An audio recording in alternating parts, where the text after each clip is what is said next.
नमस्कार दोस्तों। आज के लेक्चर में हम लोग सीखने वाले हैं डक्टाइल मटेरियल के लिए स्ट्रेस स्ट्रेन डायग्राम कैसे ड्रॉ किया जाता है। यह जो आज का टॉपिक है वह स्ट्रेंथ ऑफ मटेरियल और डिजाइन ऑफ मशीन एलिमेंट दोनों ही सब्जेक्टों के लिए इंपॉर्टेंट है, क्योंकि दोनों ही सब्जेक्टों में थ्योरी एग्जाम में कई बार पूछा जा चुका है। यदि आप ऐसे ही लेक्चर की पीडीएफ चाहते हैं या फिर पीडीएफ प्लस वीडियो लेक्चर चाहते हैं तो आप हमारी एबी क्लासेस एप्लीकेशन को डाउनलोड कर लें। वहां पर ऑल एग्जाम कैटेगरी में जाएं और डिप्लोमा बीटेक ऑनलाइन क्लासेस लिखा हुआ है, इस पर क्लिक करें और डिप्लोमा वाला सेक्शन ज्वाइन कर लें। ज्वाइन करने का कोई भी पैसा नहीं लगता है। अब चलते हैं, आज का लेक्चर स्टार्ट करते हैं। तो इसका ग्राफ को समझने से पहले इसकी थोड़ी सी थ्योरी समझेंगे, जिससे आपको एक और अच्छे समझ में आ सके। तो पहला पॉइंट हमें याद रखना क्या क्या है, इट इज अ ग्राफ। यह क्या एक ग्राफ है, क्या एक ग्राफ है। सेकेंड पॉइंट याद रखना है हमें, it's show relation between stress and strain. मतलब यह क्या करता है, स्ट्रेस और स्ट्रेन के बीच में रिलेशन शो कराता है। थर्ड पॉइंट पर हमें याद रखना है कि इसमें क्या करते हैं, हम एक स्पेसिमेन लेते हैं। स्पेसिमेन क्या होता है, इसको भी ध्यान से समझें। स्पेसिमेन लेते हैं जिस मटेरियल की हमें टेस्टिंग करना है। यहां पर हम डक्टाइल मटेरियल की टेस्टिंग कर रहे हैं। डक्टाइल मटेरियल का एग्जांपल होता है माइल्ड स्टील। तो हमने क्या किया, माइल्ड स्टील का एक स्पेसिमेन ले लिया, एक मतलब उसका टुकड़ा ले लिया जिस पर हमें टेस्टिंग करना है। तो हमें सबसे पहले तो पता हो जाए कि डक्टाइल मटेरियल होते क्या। डक्टाइल मटेरियल आपने मटेरियल की प्रॉपर्टीज के अंदर पढ़ा होगा कि ऐसे मटेरियल जिसको हम बाहर की ओर खींचे, मतलब टेंसाइल फोर्स लगाएं, और यदि वह वायर में कन्वर्ट हो जाते हैं विदाउट फेलर, ऐसे मटेरियल क्या कहलाते हैं, डक्टाइल मटेरियल। और भी अच्छी समझ लें क्या करते हैं हम डक्टाइल मटेरियल के अंदर, कि डक्टाइल मटेरियल पर हम क्या करते हैं, फोर्स लगाते हैं, टेंसाइल फोर्स। टेंसाइल फोर्स जब लगाएंगे तो उसमें क्या होता है, बाहर की ओर खींचते हैं, उसकी लंबाई बढ़ती है, लंबाई बढ़ती जाती है और उसका क्रॉस सेक्शनल एरिया कम होता जाता है। क्या होता है, क्रॉस सेक्शनल एरिया कम हो जाता है और वह कितने वायर में कन्वर्ट हो जाते हैं विदाउट फेलर। ऐसे मटेरियल क्या कहलाते हैं, डक्टाइल मटेरियल। डक्टाइल मटेरियल का एक एग्जांपल है क्या है, माइल्ड स्टील। क्या है, माइल्ड स्टील। इसलिए क्या होता है, कई बार थ्योरी क्वेश्चन में, थ्योरी एग्जाम होता है, उसमें डक्टाइल मटेरियल की जगह डायरेक्ट क्या लिख देते हैं, वो माइल्ड स्टील लिख देते हैं कि माइल्ड स्टील के ऊपर स्ट्रेन स्ट्रेन डायग्राम बनाइए और उसको एक्सप्लेन करिए। तो याद रखें, आज जो मैं डायग्राम बताऊंगा डक्टाइल मटेरियल या माइल्ड स्टील, कुछ भी पूछा जाए आपको वही डायग्राम बनाना है जो आज मैं बताने वाला हूं। अब इसकी टेस्टिंग कहां होती है यह भी जरूरी जानना है। तो यह होती है यूटीएम, मतलब यूनिवर्सल टेस्टिंग मशीन। क्या होती है, यूनिवर्सल टेस्टिंग मशीन, इस पर टेस्टिंग होती है। टेस्टिंग कैसी होती है, जैसे हमने बताया कौन सा फोर्स लगता है, टेंसाइल फोर्स। तो टेंसाइल फोर्स को धीमे धीमे धीमे धीमे इंक्रीज करते हैं। कब तक इंक्रीज करते जाते हैं, जब तक कि मटेरियल फेल ना हो जाए या ब्रेक ना हो जाए। तो जो जीरो से लेकर जब तक मटेरियल फेल नहीं होता, ब्रेक नहीं हो जाता, यहां तक जो भी मटेरियल के अंदर परिवर्तन आ रहा है, जो भी उसके स्ट्रेस और स्ट्रेन में परिवर्तन आ रहा है, उसको हम एक ग्राफ में नोट करते हैं, फिर उसकी स्टडी करते हैं। तो चलते हैं अब इसको एक ग्राफ के थ्रू समझ लेते हैं। तो ग्राफ को बनाना सीखना है, सबसे पहले हमें क्या करना है, एक स्केल लेना है और सीधी वर्टिकल लाइन खींच देना। मेरी टेढ़ी मेढ़ी हो सकती है क्योंकि मैं फ्री हैंड बना रहा हूं। वर्टिकल लाइन का सीधा 90 डिग्री पर एक उसी से जोड़कर एक क्या करना है, हॉरिजॉन्टल लाइन खींच देना। मतलब इस तरह खींचना, याद रखना यहां पर 90 डिग्री दिखे, एक वर्टिकल एक हॉरिजॉन्टल। और वर्टिकल लाइन इस पर हमें क्या करना, स्ट्रेस लिख देना। क्या लिख देना, स्ट्रेस। मतलब इस लाइन पर हम स्ट्रेस की वैल्यू शो कराते हैं। और जो हॉरिजॉन्टल लाइन है यहां पर क्या लिख देना, हमें स्ट्रेन, ऐसा लिख देना है। और यहां पर जीरो लिख देना है। यहां पर क्या जीरो का मतलब होता है, जो स्ट्रेस और स्ट्रेन है अभी हमने फोर्स लगाया नहीं, तो यहां पर दोनों की वैल्यू कैसी है, जीरो है। इसके बाद क्या होता है, धीमे धीमे धीमे धीमे लोड को इंक्रीज करते हैं। हम जानते हैं मटेरियल के अंदर जब हम लोड करते हैं, मतलब उस पर लोड लगाते हैं या फोर्स लगाते हैं, तो उसके अंदर परिवर्तन होता है, उसकी तो मैकेनिकल जो प्रॉपर्टीज होती है उस प्रॉपर्टीज में भी परिवर्तन होता है। तो नॉर्मली आपने पहली प्रॉपर्टीज पढ़ी होगी इलास्टिक। इलास्टिक जो प्रॉपर्टीज होती है वह क्या होता है, जब किसी मटेरियल पर फोर्स लगाते हैं तो उसमें परिवर्तन होता है, उस मटेरियल में लोड को हटा लिया जाए तो वह फिर से ओरिजिनल अवस्था में आ जाती है। तो पहला परिवर्तन यही होता है। क्या होता है, जैसे हम इस पर लोड लगाएंगे तो ऐसे क्या होगा, यहां से वैसे पॉइंटों में लिखना पड़ता है लेकिन मैं डायरेक्ट एक लाइन बना रहा हूं। यहां पर हमने मान लिया ऐसा एक पॉइंट है, इसको हमने ए दे दिया। अब 0 से 1 क्या शो कराता है इसको ध्यान से समझो। यहां पर क्या हुआ, एक हमने क्या किया, लोड बढ़ाया तो मान लो एक पॉइंट यहां होगा, फिर लोड बढ़ाया फिर दूसरा पॉइंट मिलेगा, तीसरा पॉइंट मिलेगा, चौथा पॉइंट मिलेगा। हम देखते आ रहे इन पॉइंटों पे जो स्टडी कर रहे हैं इन पे क्या हो रहा है, यहाँ पर अगर हम स्ट्रेस में वैल्यू दिख रहा है तो स्ट्रेस में परिवर्तन हो रहा है, उसके साथ स्ट्रेन में भी परिवर्तन हो रहा है। मतलब स्ट्रेस स्ट्रेन के कैसी दिख रहा है, 0 से तक डायरेक्ट प्रोपोर्शनल दिख रही है। तो हम यहां पर लिख रहे हैं, पॉइंटों को ध्यान से समझे, 0 से ए क्या दिखाती, प्रोपोर्शनल लिमिट। क्या होता है, प्रोपोर्शनल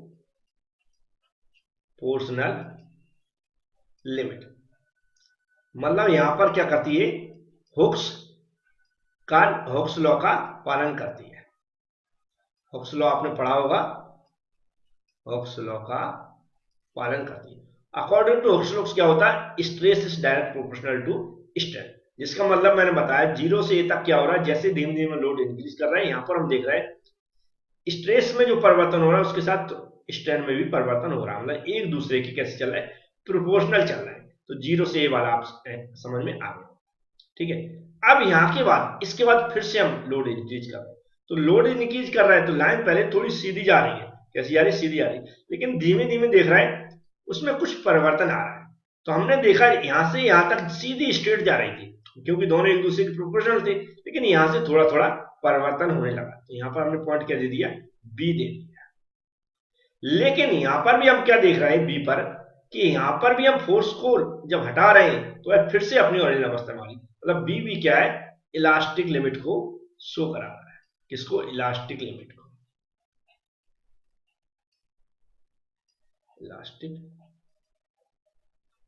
इलास्टिक लिमिट का मतलब हम बता चुके कि ऐसी लिमिट जहां पर हम फोर्स को हटा लें तो वह फिर से ओरिजिनल अवस्था में पहुंच जाता है। लेकिन जरूरी नहीं स्ट्रेस स्ट्रेन में जो परिवर्तन हो वो एकदम प्रोपोर्शनल हो, मतलब एक जैसा परिवर्तन हो। जैसे कि हमने यहां पर बताया प्रोपोर्शनल लिमिट क्या शो कराती है, स्ट्रेस में हम परिवर्तन कर रहे हैं तो उसमें स्ट्रेन में भी परिवर्तन होगा। ऐसे स्ट्रेन में जो परिवर्तन हो रहा है तो स्ट्रेस में भी परिवर्तन होगा, इसे बोलते हैं प्रोपोर्शनल लिमिट। लेकिन बी पॉइंट पर देखेंगे तो जरूर नहीं, लेकिन ए जरूरी है कि वहां इलास्टिक लिमिट को शो कराएगा। अगर हम फोर्स को हटा लेते हैं तो वह फिर से ओरिजिनल अवस्था में आ जाएगा। इतना आपको समझ में आ गया होगा। लेकिन अब हम और लोड बढ़ाते हैं, क्या, अब हम और लोड बढ़ाते हैं तो पॉइंट बी के बाद इलास्टिक लिमिट खत्म हो जाती है। इलास्टिक लिमिट खत्म होने का मतलब होता है अब इसके बाद अगर हम फोर्स को हटाएंगे तो वह अपनी ओरिजिनल अवस्था में नहीं आएगी। किस अवस्था में परिवर्तन हो जाता है, प्लास्टिक अवस्था में। प्लास्टिक प्रॉपर्टीज क्या होती है मटेरियल की, कि ऐसी अवस्था जिस पर हमें लोड लगाने के बाद मटेरियल में परिवर्तन तो होता है लेकिन लोड हटाने के बाद वह अपनी ओरिजिनल अवस्था में नहीं आती। तो यहां से क्या होता है, इस तरह का कर्व थोड़ा कर्व ले लेता है, जैसा मैं बता रहा हूं। तो यहां पर हमने पॉइंट मान लिया क्या है, सी ए। यहां पर सी पॉइंट क्या शो कराता है इसको भी ध्यान से समझें। सी शो कराता अपर यील्ड पॉइंट। क्या होता है, अपर यील्ड पॉइंट। ये अपर यील्ड पॉइंट क्या होता है इसको ध्यान से समझें। अपर यील्ड पॉइंट क्या होता है, यहां पर हमें यहां पर क्या देख रहा है, देखो यहां पर हम देख रहे हैं यहां पर स्ट्रेस शो कराता है, जबकि यहां पर हम देखेंगे नीचे की ओर जाएंगे हम, अगर इसको ग्राफ प्लॉट करें तो हम क्या यहां पर क्या देखा कि हमने लोड बढ़ाया, यहां से लोड बढ़ा रहा है बी से सी के बीच में, तो स्ट्रेस में देख रहे हैं बहुत कम परिवर्तन हो रहा है, लेकिन स्ट्रेन तेजी से बढ़ रहा है। क्या, स्ट्रेन तेजी से बढ़ रहा है, जिसका मतलब होता है कि लोड बढ़ाने पर क्या करेंगे, क्या है जो स्ट्रेस उसमें परिवर्तन कैसा हो, परिवर्तन ना हो और स्ट्रेन में तेजी से परिवर्तन हो, मतलब क्रीप वाली प्रॉपर्टी डेवलप हो, जहां क्या होता है लोड को ना बढ़ाया जाए, इंक्रीज ना किया जाए और उसकी स्ट्रेन में तेजी से परिवर्तन हो। तो वह कौन से पॉइंट होता है, अपर यील्ड पॉइंट होता है। अपर यील्ड पॉइंट मतलब क्या होता है कि स्ट्रेन में तेजी से परिवर्तन होता है, वो स्ट्रेन में यूनिट स्ट्रेन मतलब बहुत कम परिवर्तन होता है स्ट्रेस में, लोड को इंक्रीज ना किया जाए। और यह है, फिर से हम अगर थोड़ा सा और लोड सी को बढ़ा दें तो इसकी जो मैक्सिमम अपर यील्ड पॉइंट जाता है वह कम से कम यहां तक जाता है। इसे हम क्या बोलेंगे, डी पॉइंट।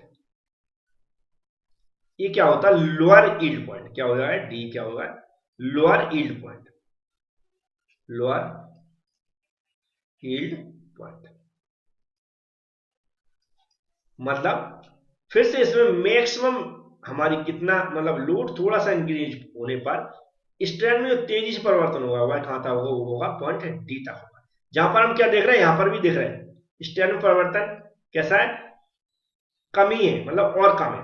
लेकिन स्ट्रेन में देखा तेजी से कितना परिवर्तन हो गया, क्योंकि हम कैसे देखते हैं ग्राफ, स्ट्रेन इधर की ओर देख रहे हैं और स्ट्रेस ऊपर की ओर देख रहे हैं। तो यहां पर देखा हमने ऊपर तो नहीं बढ़ा लेकिन नीचे की ओर आया, लेकिन स्ट्रेन तेजी से इधर को बढ़ा हुआ है, जिसमें हम क्या कह सकते हैं, स्ट्रेन बढ़ना मतलब होता है वहां पर हम क्या देख रहे हैं, लोड लगा रहे हैं, लंबाई में जो परिवर्तन हो रहा है उससे क्या, उसका क्रॉस सेक्शनल जो एरिया हुआ है डिक्रीज हो रहा है तेजी से। तो यहाँ सी और डी पॉइंट पर हमने क्या देखा, स्पेसिमेन का सी पर क्रॉस सेक्शनल एरिया कम हुआ, उससे फिर और ज्यादा डी तक क्रॉस सेक्शनल एरिया और तेजी से कम हुआ, मतलब स्ट्रेन तेजी से डेवलप हुआ। इसके बाद हम फिर से लोड बढ़ाएंगे तो वह कहां तक जाता है, मैक्सिमम अपनी लिमिट तक जाता है। हमने यहां पर मान लिया एक पॉइंट दे दिया यहां पर, इसे बोलते हैं अपर यील्ड पॉइंट। क्या डी के बाद क्या होंगे, ई को क्या बोलते हैं,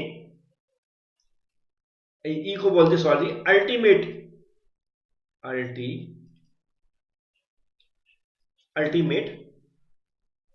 अल्टीमेट स्ट्रेस। अब अल्टीमेट स्ट्रेस क्यों बोलते हैं, ध्यान से समझ लें। अल्टीमेट मतलब होता है कि यहां पर हमने क्या देखा, इस पॉइंट को जरूर देखें, जहां पर ऐसा ग्राफ प्लॉट करके देखें। यहां पर हम देख रहे हैं जो स्ट्रेस की वैल्यू है वह मैक्सिमम लिमिट तक पहुंच जाती है, कैसी कि इससे ज्यादा हमारा स्ट्रेस नहीं बढ़ेगा। तो यहां पर जो वैल्यू रहती है, जहां पर सबसे ज्यादा स्ट्रेस की मैक्सिमम वैल्यू मिले, उसे हम क्या बोलते हैं, अल्टीमेट स्ट्रेस। इसके बाद अगर हम लोड बढ़ाते हैं तो हमारा क्या होगा, जो मटेरियल है उसमें स्ट्रेस की वैल्यू कम होने लगती है और स्ट्रेन की अभी भी बढ़ेगी। क्या होगी, स्ट्रेन की अभी भी बढ़ेगी। और एक समय ऐसा आएगा स्ट्रेन की जब वैल्यू बढ़ती है, जैसे बताया अब स्ट्रेन बढ़ रहा है और स्ट्रेस कम हो रहा है, तो वहां पर क्या होगा, उसका क्रॉस सेक्शन एरिया और कम होता जा रहा है, मतलब वायर और पतला होता जा रहा है। तो एक समय ऐसा आएगा कि वह ब्रेक हो जाएगा। तो ये होता है डी, ई के बाद एफ, एफ हो जाएगा हमारा ब्रेकिंग पॉइंट।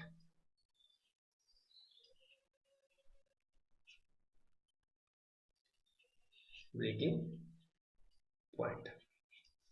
तो हमने क्या समझा, एक्सप्लेन नॉर्मली करना कि 0 से ए तक कौन सी होती है, प्रोपोर्शनल लिमिट होती है, जहां पर क्या उसका लॉ को हमारा पालन करता है। और इसके बाद ए से बी तक क्या होता है, हमारी जो स्ट्रेट लाइन जाएगी, स्ट्रेट लाइन का मतलब होता है स्ट्रेस स्ट्रेन की वैल्यू एक में परिवर्तन हो रहा है तो दूसरे में साथ में परिवर्तन हो रहा है।